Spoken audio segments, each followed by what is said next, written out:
Alhamdulillah hamdan katsiran tayyiban mubarakan fi kama yuhibbu rabbuna wa yarda. Asyhadu an la ilaha illallah wahdahu la syarikalah wa la na'budu illa iyyah. Wa asyhadu anna Muhammadan 'abduhu wa rasuluhu la nabiyya ba'dah. Allahumma shalli wa sallim ala nabiyyina al-karim Sayyidina Muhammad ibn Abdullah wa ala alihi wa sahbihi wa tabi'ihim wa man tabi'ahum bi ihsanin ila yaumil qiyamah. Amma ba'du, qala Allah ta'ala fi kitabihil karim wa huwa asdaqul qailin. Ya ayyuhalladzina amanu taqullaha haqqa tuqatih wa la tamutunna illa wa antum muslimun. Ya ayyuhalladzina amanu taqullaha wa qulu qawlan sadida yuslih lakum a'malakum wa yaghfir lakum dhunubakum wa may yuti'illaha wa rasulahu faqad faza fawzan 'azima. Wa qala Rasulullah sallallahu alaihi wasallam fa inna asdaqal hadithi kitabullah ta'ala wa khairal huda huda Muhammadin sallallahu alaihi wasallam wa syarrul umuri muhdatsatuha wa kullu muhdatsatin bid'ah wa kullu bid'atin dhalalah. Ma'asyiral muslimin rahimani Allah wa rahimakum, hadirin jamaah Masjid Al-Munawwar yang mudah-mudahan dirahmati Allah Subhanahu wa taala. Kita awali dengan memanjatkan puji syukur kita kepada Allah Subhanahu wa taala yang telah begitu banyak memberikan nikmat-nikmatnya kepada kita sekalian. Dan di antara nikmat yang banyak, maka nikmat iman dan Islamlah yang merupakan nikmat yang utama dalam kehidupan kita. Karena dengan nikmat iman dan Islam, Allah Subhanahu wa taala mudah-mudahan masukkan kita ke dalam surganya. Dan dengan nikmat iman dan Islam pula lah mudah-mudahan juga nanti di akhirat kita diselamatkan dan dijauhkan oleh Allah Subhanahu wa taala dari api nerakanya. Salawat serta salam tak lupa kita sampaikan kepada Nabi kita Nabi Muhammad sallallahu alaihi wasallam beserta para keluarganya, para sahabatnya, para pengikutnya yang senantiasa istiqamah di dalam menjalankan sunnah-sunnahnya. Ma'asyiral muslimin wal muslimat, ibu bapak hadirin hadirat sekalian, jamaah Masjid Al-Munawwar yang mudah-mudahan dimuliakan Allah Subhanahu wa taala. Pagi hari ini mudah-mudahan kita juga mendapatkan doa dari Rasulullah sallallahu alaihi wasallam. Apa doa Rasulullah kepada umatnya? Allahumma barik li ummati fi bukuriha. Ya Allah, berkahilah untuk umatku di pagi harinya. Jadi di pagi hari ini mudah-mudahan kita mendapatkan keberkahan dari doa Nabi kita Nabi Muhammad SAW. Ibu bapak hadirin sekalian, tema yang akan kita sampaikan pada pagi hari ini adalah sholatlah berjamaah di masjid sebelum disolatkan di masjid. Jamaah sekalian, bab berkenaan dengan sholat itu senantiasa diulang-ulang dalam setiap kajian, dalam setiap pengajian. Kenapa bab sholat? Padahal kita udah sholat, udah jalan aja biasa gitu. Tapi kenapa di kajian, di pengajian senantiasa diulang-ulang? Karena jamaah sekalian, ada orang di dalam sebuah riwayat hadis, ada orang yang 60 tahun sholat, sholatnya nggak diterima oleh Allah SWT. Kalau saya tanya, kira-kira kita udah berapa tahun sholatnya? Ini 60 tahun sholatnya nggak diterima oleh Allah SWT. Maka dari itu jamaah sekalian, kita kan merasa pokoknya yang penting kita jadi orang Islam udah sholat selesai, kan gitu. Tapi ternyata ada orang yang sholatnya 60 tahun nggak diterima oleh Allah Subhanahu wa taala. Kalau kita udah berapa tahun kira-kira sholat kita? Ada 20 tahun. Mungkin lebih kali ya. Kalau yang umurnya sekarang 80 tahun berarti ya kurang lebih 65 tahun lah atau 70 tahun lah gitu. Kalau kita umpamanya mukallaf balighnya itu 15 tahun gitu. Artinya di sini bahwa sholat itu penting dalam kehidupan kita. Jangan sampai ada orang yang sholat tapi ternyata Allah Subhanahu wa taala tidak terima sholatnya. Dalam sebuah riwayat hadis, di dalam Al-Qur'an disebutkan oleh Allah Subhanahu wa taala bahwa ada orang yang mengira bahwa dia merasa ibadahnya udah benar. Salatnya udah benar, tapi ternyata apa yang dilakukan itu sia-sia dan tidak diterima oleh Allah Subhanahu wa taala. Maka dari sinilah jamaah sekalian rahimakumullah, di dalam ibadah, maka yang perlu kita penuhi adalah rukun ibadah dulu. Yang kedua, syarat ibadah. Apa syarat ibadah? Syarat ibadah, kan kita kan ibadah di tiap hari nih.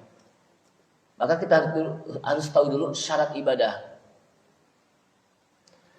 Syarat ibadah itu akan diterima oleh Allah Subhanahu wa taala manakala dia memenuhi dua syarat.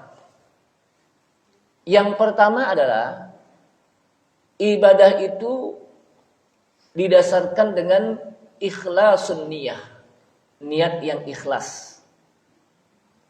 Sehebat apapun ibadahnya, sebanyak apapun ibadahnya, kalau tidak didasarkan dengan niat, maka tidak diterima oleh Allah Subhanahu wa taala. Jadi syarat yang pertama untuk ibadahnya diterima oleh Allah Subhanahu wa taala itu apa, Pak? Ikhlasun niyah. Niat yang ikhlas. Yang kedua, Bu, ada ibu-ibunya enggak nih? Ada ya? Ada ya. Yang kedua, ittiba'us sunnah atau mutaba'atus sunnah, mengikuti sunnah. Mengikuti tuntunan Rasulullah sallallahu alaihi wasallam dalam beribadah. Bagaimana tata cara salatnya, bagaimana bacaan salatnya, bagaimana waktunya, itu ikutin. Ada orang yang salatnya waduh luar biasa rapi, tapi enggak didasarkan dengan niat, enggak jadi. Atau niatnya sih ikhlas dalam salat, tapi sholatnya berantakan, itu juga nggak jadi, harus dua. Itu yang disebut dengan syarat di dalam beribadah, khususnya tentang sholat. Yang kedua, rukun sholat, rukun ibadah, bukan rukun sholat secara umum. Dalam ibadah itu ada rukunnya. Apa rukun ibadah? Kata para ulama cuma 3. Pertama, dalam ibadah itu dia harus mahabbatullah, cinta kepada Allah. Kenapa Anda ibadah? Karena saya cinta kepada Allah Subhanahu wa taala. Yang kedua, al-khauf, adanya rasa takut kepada Allah. Kenapa kita beribadah? Karena kita takut sama Allah Subhanahu wa taala. Takut terhadap adabnya. Yang ketiga adalah warroja, berharap atas rahmat dan pahala dari Allah Subhanahu wa taala dalam ibadah. Jadi, boleh enggak kita beribadah tapi berharap rahmat Allah, berharap surga Allah? Boleh. Karena memang kita ibadah tujuannya dalam rangka untuk mendapatkan surga Allah Subhanahu wa taala. Sebab ada orang yang mengatakan, "Inti kalau ibadah aja jangan pakai ngarep-ngarepin surga deh." Itu enggak boleh gitu. Kan ada orang mengatakan, jadi kalau inti mau ibadah jangan ngambil untung aja, mau apa? Mau surga. Ibadah aja deh gitu. Padahal kita ibadah itu dalam rangka untuk bisa mendapatkan surga Allah Subhanahu wa taala. Kenapa kita bisa mendapatkan surga Allah Subhanahu wa taala? Karena apa yang kita lakukan diterima oleh Allah Subhanahu wa taala, dan Allah Subhanahu wa taala janjikan, وَبَشِّرِ الَّذِينَ آمَنُوا وَعَمِلُوا الصَّالِحَاتِ أَنَّ لَهُمْ جَنَّاتٍ تَجْرِي مِنْ تَحْتِهَا الْأَنْهَارُ كلما رزقوا منها من ثمرة رزقا قالوا هذا الذي رزقنا من قبل وأتوا به متشابها ولهم فيها أزواج مطهرة وهم فيها خالدون. Wabashshiril ladzina amanu, sampaikan berita gembira kepada orang-orang yang beriman dan beramal soleh, anna lahum jannat, bahwa bagi mereka surga-surga. Artinya pas sampaikan berita gembira kalau mereka beriman dan beramal soleh, maka di sana disediakan oleh Allah Subhanahu wa taala surga. Artinya orang yang beribadah itu udah disediakan surga dan boleh kita berharap surga Allah Subhanahu wa taala. Roja. Maka dalam ibadah itu apa? 3 dipenuhi. Pertama, kita cinta kepada Allah. Yang kedua, kita memiliki rasa takut. Kenapa kita sholat? Ya karena kalau saya nggak sholat apa? Takut mendapatkan adab Allah Subhanahu wa taala. Yang ketiga, warroja. Karena kita berharap pahala dari Allah Subhanahu wa taala. Ini apa? Ibadah. Nah, oleh karena itulah jamaah sekalian rahimakumullah, bab tentang ibadah, bab tentang sholat itu senantiasa diulang-ulang. Kenapa diulang-ulang? Karena ada orang yang 60 tahun nggak diterima sholatnya oleh Allah Subhanahu wa taala. Yang kedua, kenapa harus sholat? Kan masih banyak ibadah yang lain, bab-bab yang lain. Karena sholat disebutkan oleh Rasulullah sallallahu alaihi wasallam, ra'su kulli amrin al-Islam. Pokok utama dalam perkara itu Islam. Wa amuduhu as-shalah. Tiangnya itu adalah sholat. Jadi pokok utama itu Islam. Dan Islam itu memiliki tiang. Tiangnya itu apa? Sholat. Ibarat rumah kalau nggak ada tiangnya gimana? Gimana ke rumah nggak ada tiangnya, Pak? Iya, runtuh, rubuh. Kemudian sholat juga disebutkan bahwa yang pertama sekali nanti akan dihisab oleh Allah Subhanahu wa taala sebelum ibadah-ibadah kita yang lain adalah tentang sholat kita. Awwalu ma yuhasabu 'abdun yaumal qiyamati as-shalah. Yang pertama sekali nanti akan dihisab, diperhitungkan oleh Allah Subhanahu wa taala di hari kiamat terhadap seorang hambanya adalah tentang sholatnya. Fa'idha saluhat saluhas sa'iru amalih. Apabila salatnya baik, maka ibadah yang lain menjadi baik. Tapi wa idza fasadat fasadas sa'iru amalih. Dan apabila salatnya rusak, yang lain ibadahnya rusak. Dilihat standarnya itu pas salat. Kenapa? Karena salat itu merupakan ukuran kebaikan seorang mukmin. Barometernya itu juga dari salat. Kenapa? Karena sholat itu dalam rukun Islam, dia termasuk bagian dari rukun Islam dan dalam apa? Dilakukannya itu tiap hari. Karena dalam rukun Islam itu ada yang ibadahnya dilakukan setahun sekali. Seperti zakat. Kan setahun sekali kan? Ada yang seumur hidup sekali. Itu pun kalau kita mampu.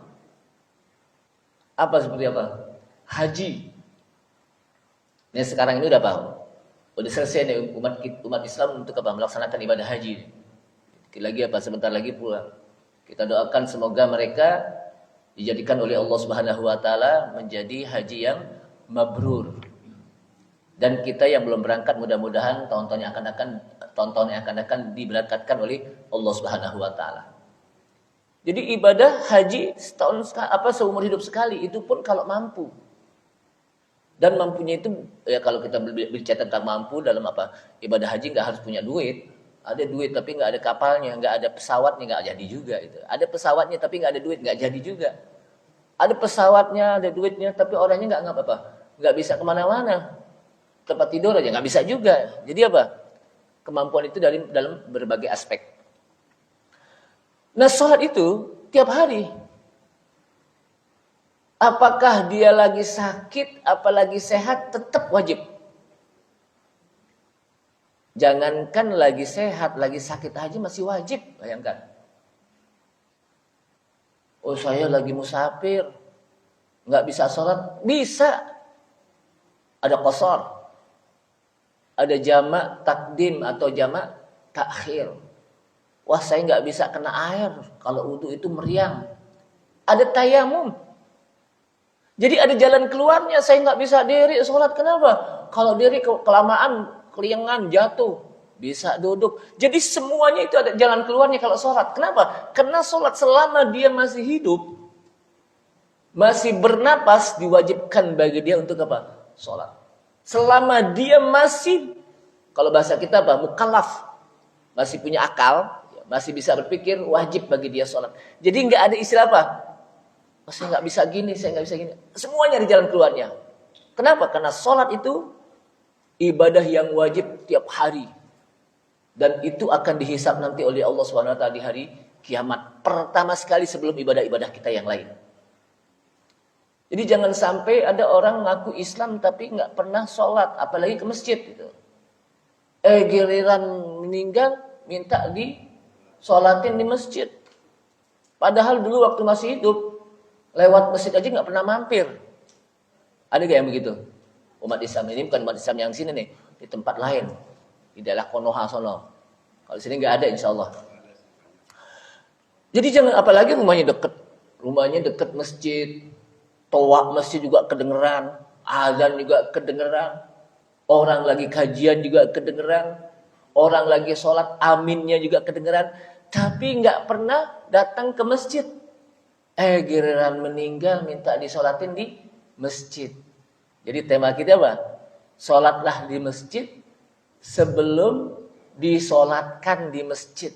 Tapi hebatnya itu, orang-orang sholatnya apa? Di depan apa di belakang imam, dia di depan imam. Ada gak yang gitu? Kenapa di depan imam? Udah meninggal. Masa di belakang imam sholatnya? Jamaah sekalian, nah pentingnya bagi kita. Dan juga sholat itu, kenapa kita harus bab sholat? Pertama, dia akan dihisab pertama sekali. Yang kedua, dia merupakan tiang agama. Yang ketiga adalah dia merupakan perbedaan antara al-ahdu bainana wa baina syirki wal kufri as-salah. Perbedaan antara kita dan orang-orang yang musyrik, orang-orang yang kafir itu adalah sholat. Orang kafir kira-kira sholat gak? Ya enggak lah. Orang muslim ya harus sholat. Karena itu perbedaan. Perbedaan yang jelas. Perbedaan, perbandingan yang jelas. Perjanjian yang jelas. Antara orang Islam, orang muslim dan orang kafir itu apa? Sholat. Orang muslim ya harus sholat. Itu yang membedakan. Antara muslim dan kafir. Kemudian sholat merupakan ibadah yang utama di antara ibadah-ibadah yang lain. Sholat ibadah yang utama dan di antara apa? Ibadah-ibadah yang lain. Kenapa? Karena Rasulullah SAW pernah ditanya, ya Rasulullah, ayu amalin afdol. Wahai Rasulullah, amal apa yang paling utama? Kata Rasulullah, al-imanu billah. Beriman kepada Allah. Sema'ayun, kemudian amal apa lagi? As-salatu ala waktiha, salat pada waktunya. Nah dari sini jemaah sekalian, para ulama mengambil kesimpulan bahwa amalan yang utama, amalan hati itu adalah iman kepada Allah. Yang utama. Karena ini pokok iman. Amalan yang paling utama, amalan anggota, amalan yang zohir adalah sholat. Jadi amal yang utama apa? Sholat. Nah di antara sholat, maka tentunya sholat itu dilakukan bukan hanya sekedar sholat begitu saja. Karena Rasulullah SAW ingatkan, Sallu kama ra'aitumuni usolli.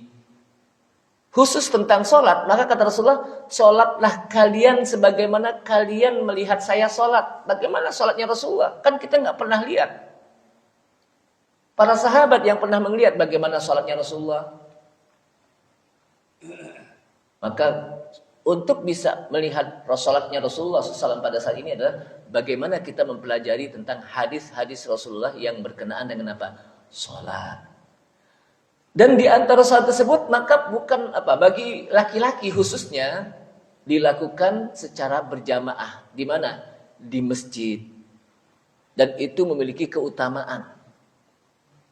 Walaupun memang ada terjadi perbedaan pendapat tentang apa hukumnya salat berjamaah. Sebagian mengatakan annaha sunnatun. Jadi hukumnya adalah sunnah. Jika dilakukan, maka dia mendapatkan pahala. Dan tidak dilakukan, ya, kalau dia tinggalkan, dia tidak berdosa. Karena dia udah sholat. Ya. Itu sebagian. Sebagian lagi mengatakan wajib. Untuk melaksanakan sholat berjamaahnya ya. Kalau sholatnya sendiri itu apa? Wajib sholatnya. Jadi ada sholatnya berjamaahnya. Apa hukum berjamaahnya? Sholat wajibnya? Wajib. Bagi setiap orang muslim laki-laki. Ingat apa? Laki-laki. Tapi kalau dia tidak melakukannya berjamaah, maka dia berdosa telah meninggalkan berjamaahnya. Walaupun sholatnya sah. Sholatnya sih sah, tapi dosa meninggalkan berjamaahnya. Dan yang ketiga yang lebih berat nih pendapatnya. Sholat berjamaah itu merupakan syartun li sihhatis sholah. Syarat untuk bisa sahnya sholat. Bayangkan. Apabila dia tidak melaksanakan sholat secara berjamaah, fasolatuhu batil. Sholatnya enggak apa? Batal. Enggak terima. Wala tuqbal, tidak diterima. Dan ini yang berjamaah. Dan inilah yang dipilih oleh Syekhul Islam Ibnu Taimiyah. Nah, kalau kita mengambil pendapat yang ketiga, berarti berapa banyak orang yang sholatnya nggak sah? Kenapa? Karena dia meninggalkan apa? Sholat berjamaahnya. Sehingga kata para ulama, yang roji itu, yang tengah-tengah, apa itu? Wajib. Wajib sholat berjamaahnya. Dan kalau dia meninggalkannya, maka dia dia berdosa telah meninggalkan sholat berjamaahnya, tapi apa? Sholatnya tetap sah. Gitu. Bayangkan, sholatnya sih sah, tapi berdosa. Berdosanya apa? Telah meninggalkan sholat berjamaahnya. Gitu. Mana dalilnya bahwa sholat berjamaah itu wajib? Banyak sekali yang disebutkan oleh Rasulullah Sallallahu Alaihi Wasallam dalam sebuah hadis. Salah satunya saya ingin kutip hadis tentang Abdullah bin Ummu Maktum yang disebutkan dengan apa? Abdullah Ummi Maktum.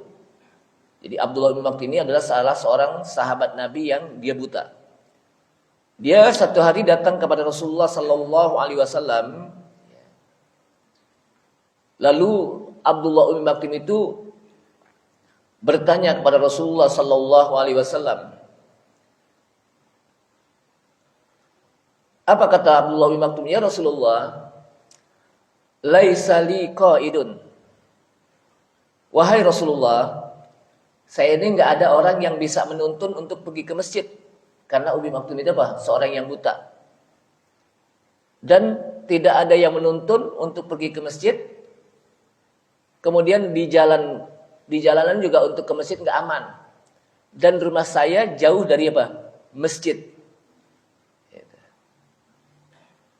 Ada alasan-alasan di mana Ummi Maktum minta untuk mendapatkan rukhsah tidak pergi apa? Ke masjid salat berjamaah. Karena dia merasa dia apa? Orang yang buta. Kemudian Rasulullah bertanya, "Atasma'un nida?" Apakah engkau mendengarkan azan? Terdengar gak suara azan? Kata Abdullah bin Maktum, "Na'am, kedengaran suara azan." Idzan ajib. Kalau begitu tetap ada wajib untuk memperkenankan jawaban azan. Artinya apa? Datengin suara azan. Idzan ajib. Artinya di sini Abdullah Umi Maktum ingin minta mendapatkan rukhsah untuk tidak sholat berjamaah di masjid karena dengan alasan satu, dia orang yang nggak melihat, buta. Yang kedua, nggak ada yang nuntun dia. Yang ketiga, tidak aman di jalan. Kenapa? Karena antara rumahnya dengan masjid itu jauh, tidak aman. Dan kita tahu di daerah Padang Pasir itu banyak binatang-binatang buas pada saat itu. Yang keempat, rumahnya jauh. Jadi alasannya 4 itu. Tapi tidak mendapatkan rukhsah untuk tidak sholat berjamaah di masjid. Kenapa? Karena dia sudah mendengarkan azan. Itu Abdullah Umi Maktum. Kira-kira kalau kita gimana kira-kira? Kita melek gak kita? Ngelihat. Rumah kita jauh gak? Dekat. Orang batuk di masjid aja kedengeran dari rumah kita. Yang ketiga, aman gak kita? Gak ada garong di sekitar masjid. Yang keempat, bisa jalan sendiri gak kita? Gak perlu ada yang nuntun gitu.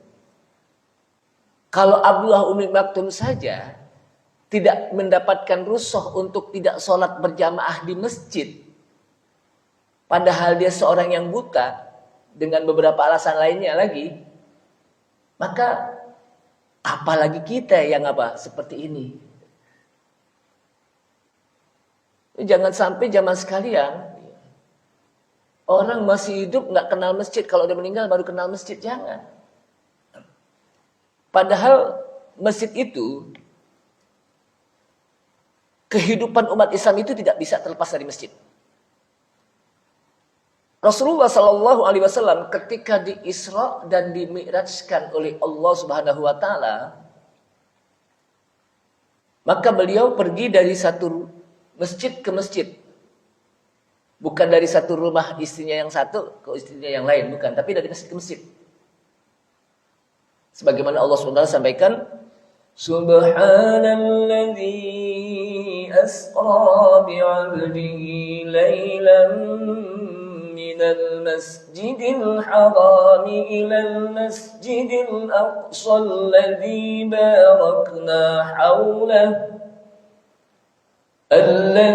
barakna hawlahu linuriyahu min ayatina Innahu huwas sami'ul basir. Subhanalladzi asra. Maha suci Allah yang telah memperjalankan bi'abdihi, hambanya. Siapa yang masuk dengan hambanya? Nabi kita, Nabi Muhammad SAW. Yang telah memperjalankan. Artinya Isra Mi'raj itu bukan Rasulullah berjalan sendiri, tapi di sana Allah yang menjalankan. Satu peristiwa yang dahsyat, yang luar biasa, yang mungkin tidak mampu otak kita untuk menalarnya, saking dahsyatnya peristiwa tersebut. Teknologi juga begitu. Kenapa?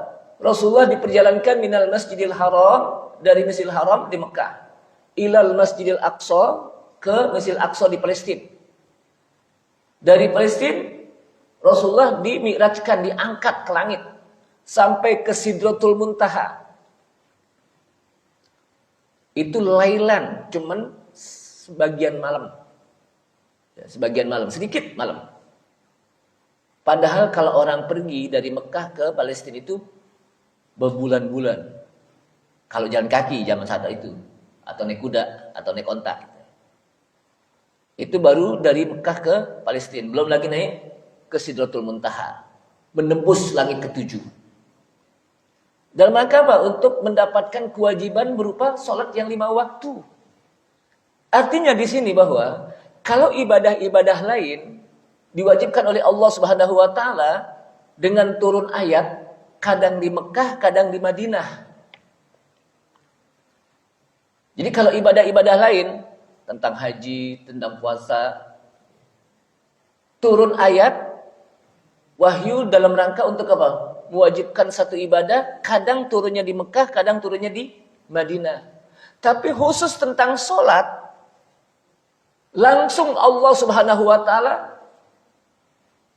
panggil Rasulullah sallallahu alaihi wasallam menyampaikan tentang kewajiban sholat. Ini istimewanya apa? Sholat. Maka jangan sampai kita membiarkan anak-anak kita di rumah gak sholat. Jangan sampai kita membiarkan keluarga kita ada yang tidak sholat. Jangan sampai kita merasa aman. Yang penting saya sebagai bapak, sebagai kakek, saya sholat berjamaah rajin di masjid. Tapi anak-anak kita nggak sholat, keluarga kita nggak sholat, rugi. Jangan sampai kita akan lancar nih ke surga. Kenapa? Sholat saya rajin, tapi anak kita di depan mata kita, keluarga kita di depan mata kita nggak sholat. Padahal ini yang nanti akan bisa menghambat kita untuk mendapatkan surga Allah Subhanahu wa taala walaupun kita sholatnya rajin. Kenapa? Karena bisa jadi nanti anak-anak kita, keluarga kita, istri kita yang pertama sekali disebutkan dalam sebuah riwayat awwalu ma yata'allaqu birajulin yaumal qiyamati ahluhu wa waladuhu. Yang pertama sekali nanti pada hari kiamat yang menuding-nuding di hadapan Allah Subhanahu wa taala sebelum orang lain adalah tentang istrinya dan anaknya. Pertama sekali itu nanti akan tuntut di hadapan Allah Subhanahu wa taala. Ya Allah, saya itu enggak sholat gara-gara bapak saya. Saya enggak bisa sholat gara-gara orang tua saya ini. Saya enggak kenal engkau ya Allah gara-gara orang tua saya. Maka oleh karena itu jangan masukkan orang tua saya ke surga. Kenapa? Karena engkau masukkan saya ke neraka. Akhirnya bapak bareng-bareng ke neraka. Padahal kita mau masuk surga bareng-bareng. Jadi jangan sampai apa? Aman kalau anak kita nggak sholat. Jamaah sekalian, apalagi apa? Kadang-kadang gini, anak kita nggak datang les, nggak ikut kursus bahasa Inggris, nggak ikut kursus bahasa Perancis, kan Perancis nanti ya. Itu kita marah banget. Gede pergi, udah bayar mahal-mahal nggak datang. Giliran anak kita nggak sholat, nggak ngaji, biasa aja gitu, nggak marah, nggak apa. Padahal kan mestinya kalau anak kita nggak ngaji, nggak sholat, kita kan marah. Yang lain juga kita marah, tapi lebih marah lagi mestinya. Ini kan kadang-kadang kalau anak kita nggak datang, dia pergi les, udah bayar mahal-mahal, pergi les, tapi anak kita nggak ngaji hari, jangan kesian. Anak kita pagi-pagi nggak bangun, yang umpamanya, jangan kesian, capek dia semalam gitu. Tapi kalau giliran sekolah, bangun, udah sekolah, udah siang nih, jadi beda gitu ya. Makanya sehingga anak berpikir, kalau gitu jangan-jangan pentingan sekolah nih, kenapa? Buktinya kalau saya nggak bangun pagi-pagi nggak sholat subuh biasa aja gitu. Nah di sini jamaah sekalian, jangan sampai kita meninggalkan generasi-generasi yang tidak sholat, yang mereka meninggalkan sholat. Nah sekarang saya lihat bagaimana keutamaan orang yang sholat berjamaah. Kalau tadi kan ancamannya. Sekarang keutamaan orang yang sholat berjamaah. Disebutkan dalam sebuah hadis, di mana orang yang sholat berjamaah, sholatul rajuli fi jama'atin tudha'afu ala sholatihi fi baitihi wa fi suqihi 25 dhi'fan. Sholat seseorang di dalam berjamaah itu akan dilipat gandakan sholatnya dibandingkan dengan di rumahnya atau di pasar. Dengan 25 derajat dilipat gandakan. Kalau di rumah, pahalanya 1. Kalau di masjid berjamaah, pahalanya 25 derajat. Dalam riwayat lain mengatakan, bisam'in wa 20 darajah, 27 derajat. Kemudian wadzalika, dan itu dilakukan kata Rasulullah dalam sebuah hadis yang diriwayatkan oleh Abu Hurairah, annahu idza tawaddaa fa ahsana wudu. Itu dilakukan apabila dia berwudu dengan wudu yang paling baik. Jadi kalau dia mau sholat, buatlah wudunya wudu yang terbaik, yang sempurna. Summa kharaja ilal masjid. Kemudian habis berwudu, kemudian dia keluar ke masjid. La yakhrujuhu illa sholat. Tidaklah dia keluar dari rumahnya kecuali untuk sholat ke masjid. La yakhuttu khutwatan illa rufi'at lahu biha darajah. Maka orang yang seperti ini, kata Rasulullah, tidaklah dia melangkah dengan satu langkah illa rufi'at lahu biha darajah, kecuali satu langkah itu akan diangkat satu derajat. Satu derajat.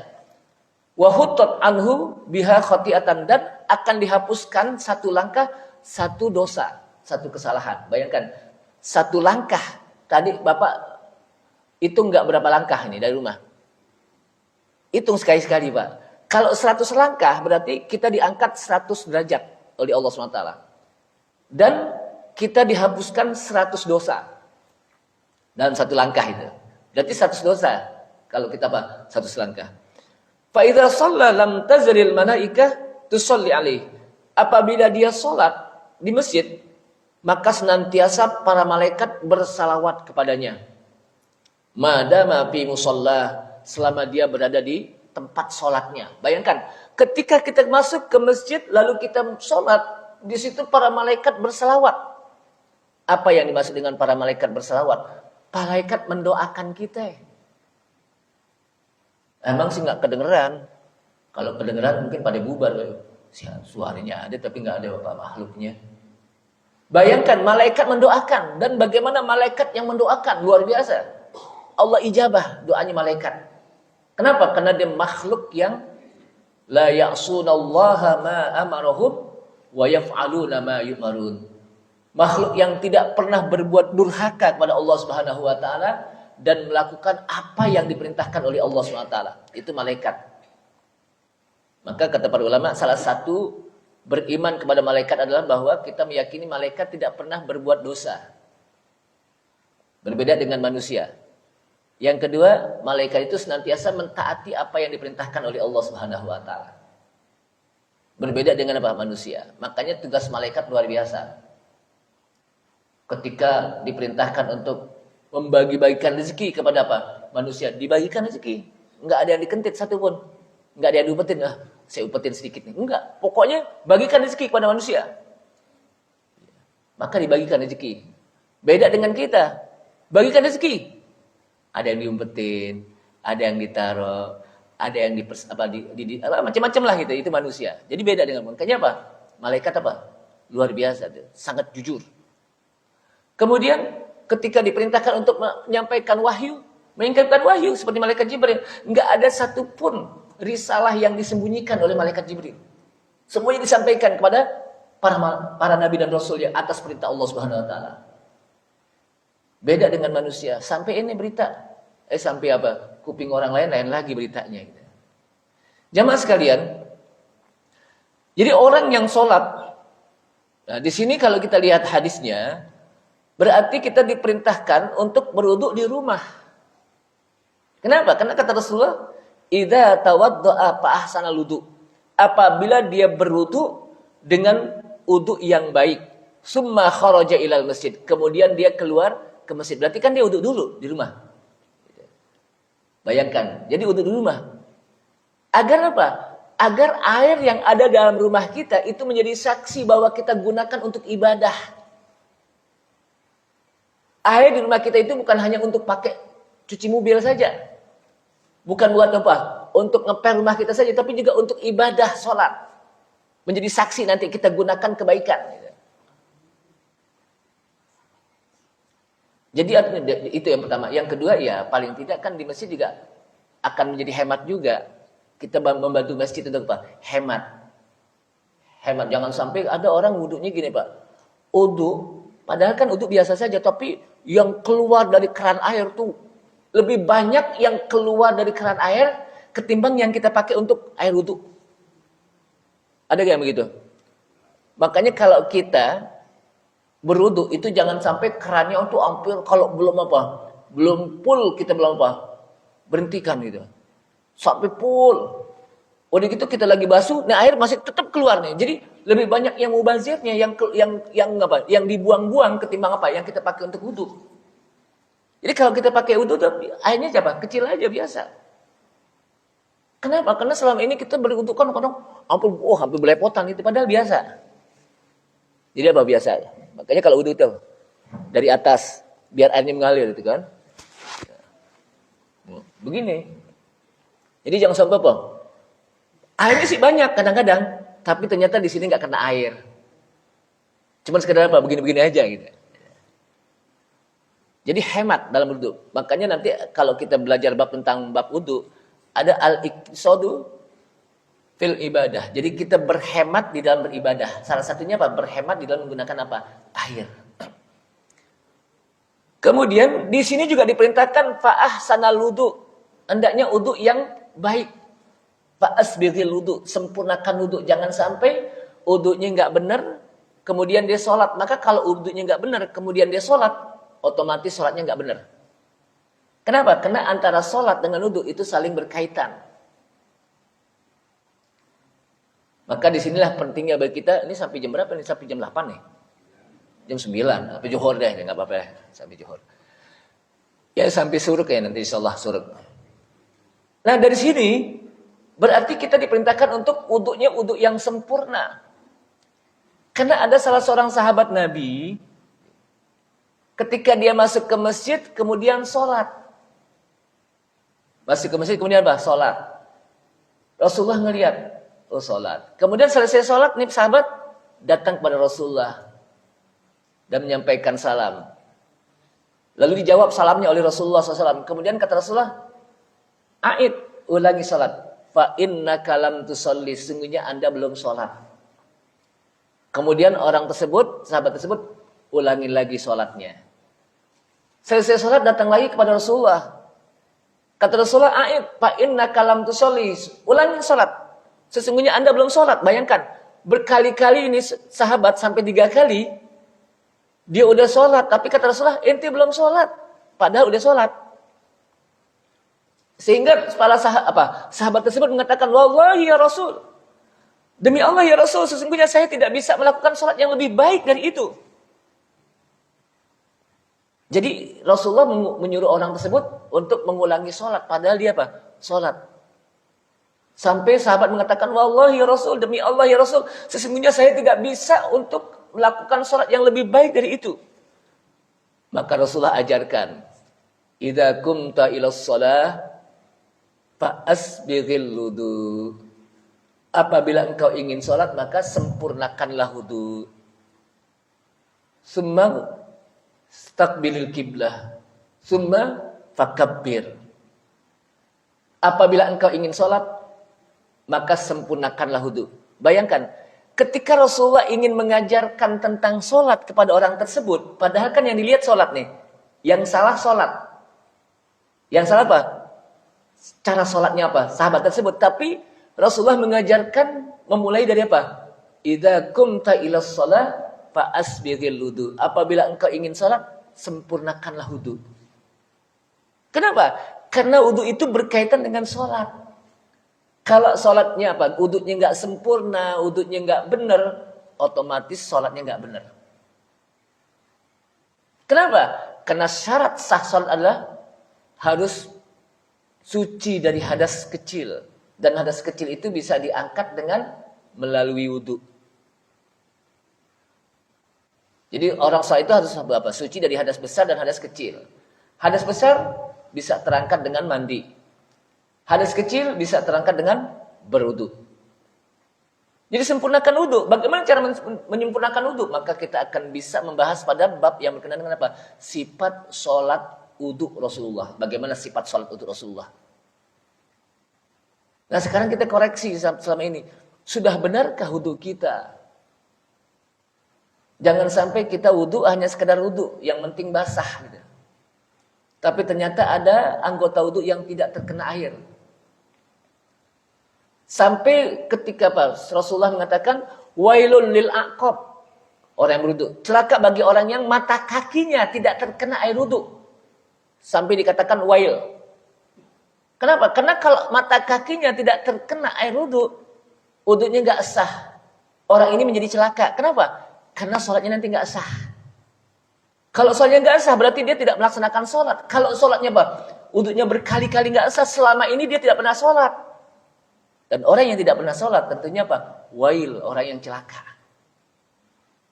Pentingnya bagi kita untuk muhasabah dalam ibadah kita.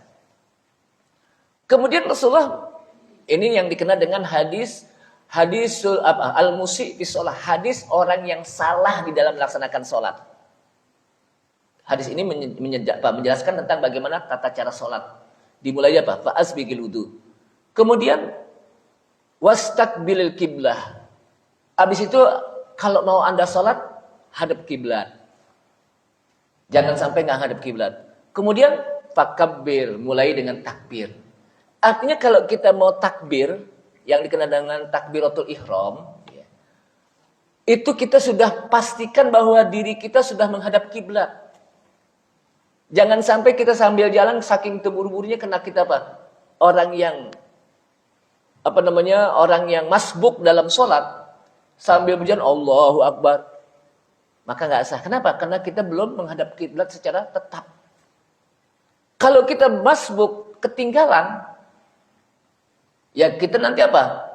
Umpamanya ketinggalan satu rakaat, ada tinggal apa? Ditambah. Tapi kalau sholat kita apa? Nggak sah, maka kita nggak sah, nggak diterima oleh Allah SWT sholatnya. Kalau masbuk kan apa? Tinggal kita tambahkan saja, jangan sampai kita terburu-buru. Kenapa? Karena takbiratul ihram kita apa? Tidak menghadap kiblat. Ada orang masbuk nih Pak, saya lihat ya, masbuk. Ini fenomena yang terjadi nih di apa? Yang saya saksikan. Masbuk langsung ikutin imam sujud. Pada saat itu imam lagi sujud. Atau langsung dia ikutin imam lagi apa? Ruku. Sementara dia belum takbiratul ihram. Langsungnya. Tetap dia baca takbir. Allahu Akbar. Padahal, kalau kita kembali kepada definisi sholat adalah muftatahatun bit takbir. Wa muhtatamatun bit taslim. Itu yang disebut apa? Definisi sholat. Muftatahatun bit takbir. Dibuka, diawali dengan takbir. Yang dimaksud dengan apa? Takbiratul ihram. Artinya apa? Kalau kita masbuk takbiratul ihram dulu secara diri tegak menghadap kiblat. Allahu Akbar. Kemudian kita lihat imamnya lagi ngapain ya? Imamnya lagi sujud, baru ikutin Allahu Akbar. Jadi takbiratul ihram dulu untuk diri kita. Kenapa? Mulai dulu dengan takbiratul ihram. Jadi jangan sampai apa? Imam lagi sujud, dia masbuk langsung apa? Allahu Akbar, langsung sujud. Walaupun dengan takbir. Tapi kan itu takbirnya takbir untuk ngikutin imam sujud. Bukan takbiratul ihram. Kenapa? Karena kalau takbiratul ihram itu harus apa? Tegak. Dan menghadap kiblat sesuai dengan apa? Fastaqbilil kiblah. Hadaplah ke kiblat. Ma'asyiral muslimin rahimakumullah. Ada lagi orang takbiratul ihram. Kan dia mengangkat tangan. Yang dimaksud dengan takbiratul ihram itu bukan angkat tangannya, tapi bacaan takbirnya. Allahu Akbar. Ingat, di dalam kitab Al-Um yang ditulis oleh Al-Imam Syafi'i rahimahullah, bacaan takbir itu harus benar. Ini saya seringkali ngulang-ngulang nih.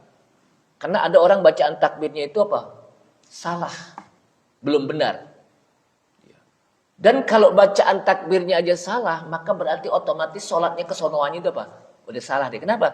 Takbiratul ihramnya aja nggak benar. Sehingga bacaan takbiratul ihram itu apa? Harus benar. Pertama, kata para ulama, menjelaskan tentang bacaan takbiratul ihram, bahwa takbiratul ihram itu hendaknya jangan sampai orang membacanya dengan anye panjang. Allahu Akbar. Kenapa? Karena kalau Allahu Akbar bacaannya salah, takbiratul ihramnya apa? Nggak sah. Karena artinya Allah, apakah Allah Maha Besar? Dengan A yang panjang. Karena di situ ada huruf istifham namanya. Huruf istifham itu apa? Huruf untuk pertanyaan. A'anta, ya. Allah, asal katanya Allah menjadi Allah. Yang kedua, tidak boleh barnya panjang. Ini benar. Allahu. Ketika barnya apa? Allahu Akbar. Salah. Kenapa? Karena bar panjang, bar berarti beduk artinya. Tahu enggak beduk atau drum itu. Berarti Allah itu apa? Beduk. Padahal Allah itu maha besar, maha agung. Yang ketiga, kalimat Allahu Akbar tidak boleh diselingi dengan tambahan wawu di tengah. Seperti apa? Allahu Akbar. Ada gak yang gitu? Allahu Akbar. Berarti di tengah-tengahnya ada huruf apa tuh? Wawu. Bukan Allahu Akbar, tapi Allahu Akbar. Ada juga orang takbir kan kemana? Allahu Akbar, Allahu Akbar, Allahu Akbar. Padahal yang betul apa? Allahu Akbar, Allahu Akbar, Allahu Akbar.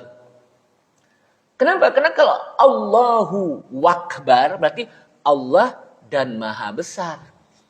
Padahal Allahu Akbar itu satu kesatuan. Akbar itu merupakan sifat dari Allah, bahwa Allah itu yang Maha Besar. Jadi jangan sampai apa Allahu Akbar. Dan itu kadang kedengaran bukan makmum. Imam yang baca. Imam. Kalau makmum kan nggak kedengeran. Mereka baca dengan apa? Bacaan takbir itu istima'u nafsi. Hanya kasih dengar dirinya sendiri. Tapi kalau imam kan ngasih dengar bukan hanya dirinya tapi juga makmum. Dan itu bukan hanya pada saat takbiratul ihram saja. Takbir intikal juga begitu. Nggak boleh.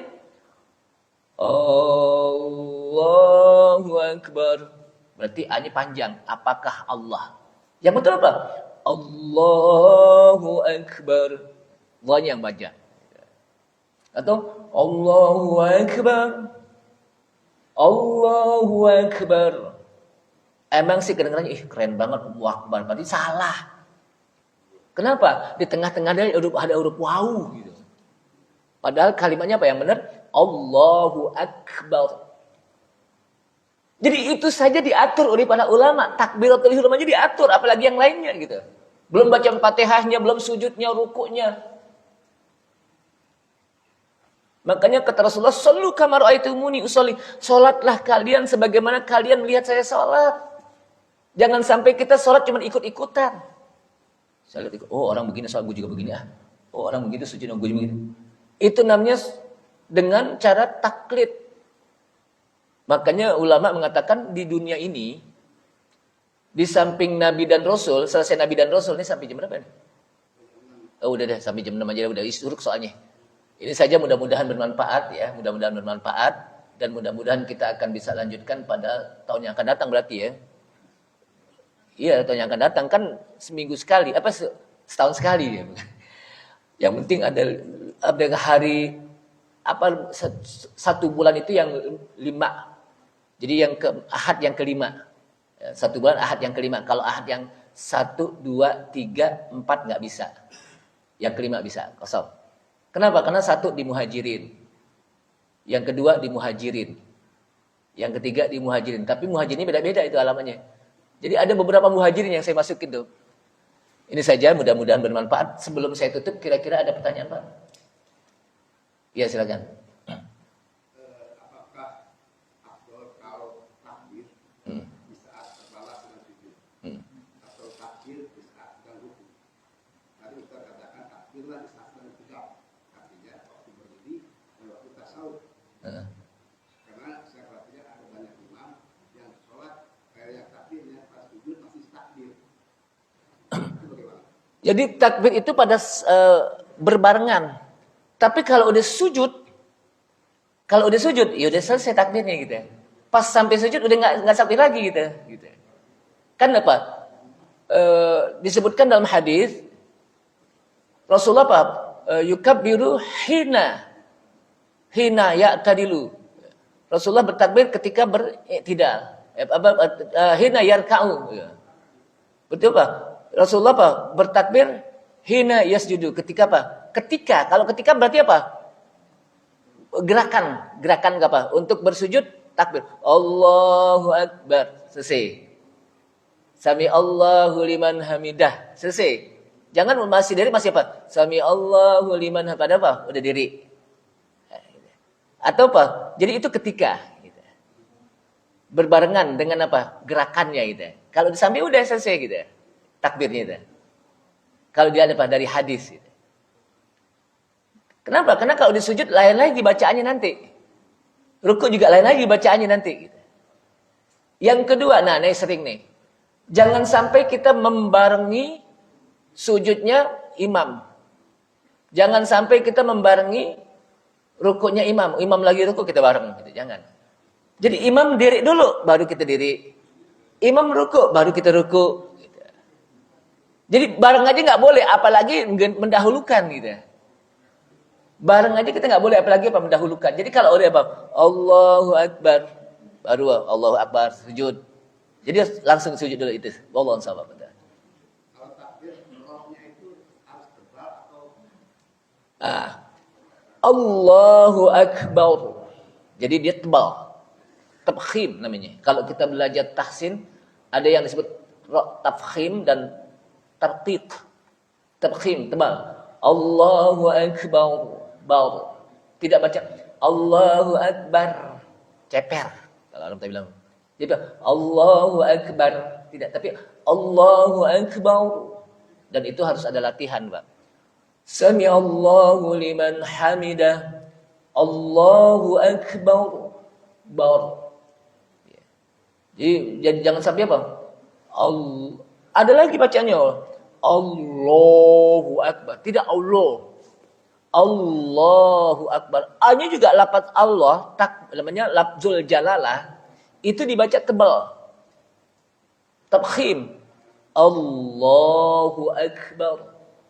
Tetap mulut kita seperti Allahu Akbar, bukan bibir kita yang bermain, bukan Allahu Akbar, bukan Allahu Akbar. Dan itu dilakukan harus dilatih. Makanya kalau kita belajar Quran, nggak cukup dengan YouTube. Kita belajar Quran nih nggak cukup dengan YouTube. Dia harus talaki. Apa talaki? Talaki itu artinya apa? Face to face. Melihat di mana penyebutan huruf ro, huruf bob, waladdallin.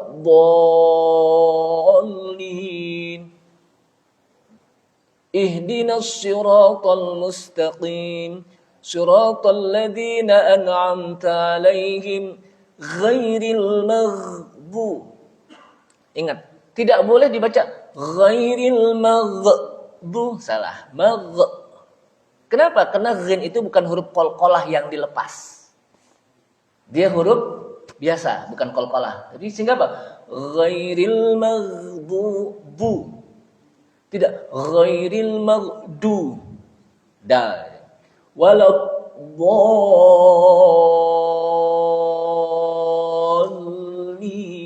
Tidak, waladdo. Makanya kalau belajar Quran itu tidak cukup hanya dengan sekarang nggak perlu pakai ustadz, YouTube juga bisa. Tapi kan nggak ada yang benerin, nggak ada yang lempengin bacaan kita, nggak ada yang nyontohin, cuman kita dengerin lihat. Tapi kalau talaki kan, bukan ini, roknya bukan di sini, shinnya bukan di sini, shotnya bukan di sini. Kenapa? Kelihatan gitu. Itu saja ya, wallahu a'lam. Ada lagi kalau udah jam 6 nih kelihatannya. Ini saja, mudah-mudahan bermanfaat dan mudah-mudahan salat kita diterima oleh Allah Subhanahu wa taala, dan pada saat nanti dihisab oleh Allah Subhanahu wa taala kita lulus dari hisab Allah melalui salat kita, dan amalan kita yang lain pun akan diterima oleh Allah Subhanahu wa taala. Ini saja, kita tutup dengan kafaratul majlis. Subhanallah hamdika asyhadu an la ilaha illa anta astaghfiruka wa atubu ilaik. Wassalamualaikum warahmatullahi wabarakatuh.